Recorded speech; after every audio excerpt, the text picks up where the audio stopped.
Olá, irmão, graça e paz.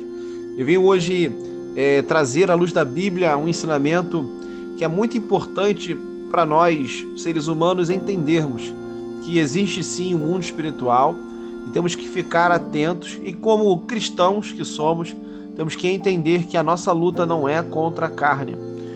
Eu quero trazer a você dois versos, que se encontram aqui em Efésios, muito conhecido, porém às vezes não analisado de uma forma bem crítica, só é lido, falado, mas às vezes não analisamos e não vemos com olhos espirituais situações adversas que passamos que se encaixa dentro desse versículo.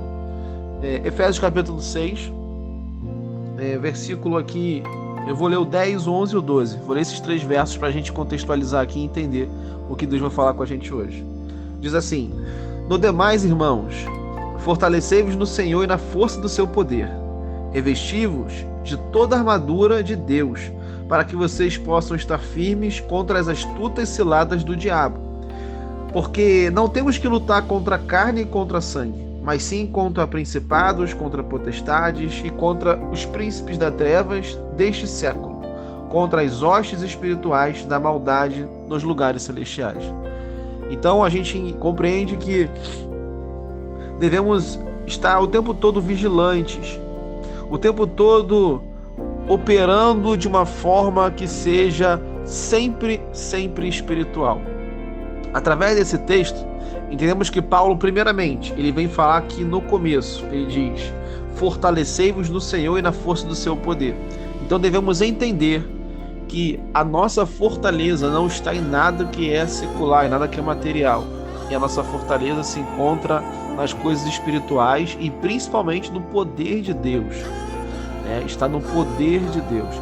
Então devemos nos alicerçar nisso, no poder e na autoridade do Senhor para com a nossa vida, para que possamos ser esperançosos, de dias melhores, e para que possamos continuar essa caminhada árdua, difícil e tão aflituosa. Segundo, aqui diz: revesti-vos de toda a armadura. Aqui fala sobre o ato de nós colocarmos uma roupa sobre nós. E interessante a gente entender que quando Paulo manda a gente se revestir, o revestimento é pessoal.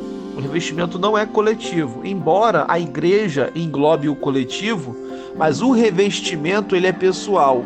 Ou seja, eu não posso revestir você, você não pode me revestir. Nós temos que individualmente, com nossa consciência limpa e tranquila, nos revestirmos de forma única, de forma direta, de forma voluntária. Então, entendemos que o revestimento deve ser conforme o meu querer, minha vontade, mas também eu devo buscar o conhecimento para tal revestimento. Tem pessoas que querem se revestir, mas não buscam conhecimento, não buscam conhecer a palavra, não buscam experiências com Deus, não buscam melhorar a sua vida como um ser humano ao todo, e dizem e falam que querem se revestir e até que estão revestidos. As pessoas que não buscam conhecimento não têm uma vida de oração, não têm uma vida de intimidade, não têm uma vida de renúncia. A renúncia ela é muito importante nesse papel para que nós possamos de fato nos revestir de armaduras. Porque a armadura espiritual ela não vem como uma armadura física, que eu vou ali, pego uma roupa e coloco. A armadura espiritual ela é dada no campo espiritual. Então, aqui desse versículo 11, a gente entende que as astutas ciladas do diabo, elas são feitas para aqueles que estão tanto revestidos quanto os que não estão. Porém, os que estão revestidos aguentam os ataques do inimigo, e os que não estão, eles acabam sucumbindo. E também quero refrisar que aqui diz astutas ciladas, e aqui no original está metodeia. A palavra aqui no grego é metodeia, ou seja, são métodos que o diabo utiliza. São formas que o diabo usa para chegar na sua e na minha vida. E não é sempre a mesma forma, são diversas formas. Assim como o Senhor, pela sua grandeza, pela grandeza do seu poder, ele utiliza a igreja de várias formas. O diabo, Satanás, ele tem uma compreensão e uma sabedoria que é diabólica, mas é uma sabedoria que faz com que o reino das trevas produza obras de diferentes jeitos para que nós possamos uma hora sucumbir, uma hora cair.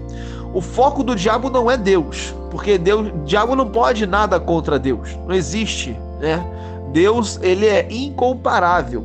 Só que o foco do inimigo, por não conseguir alcançar ao Senhor, ele quer nos alcançar, ele quer pegar a nossa alma, ele quer nos colocar para baixo, nos entristecer, nos empobrecer, ele quer tirar de nós a nossa alegria, ele quer tirar de nós tudo aquilo que nós temos que vem de Deus.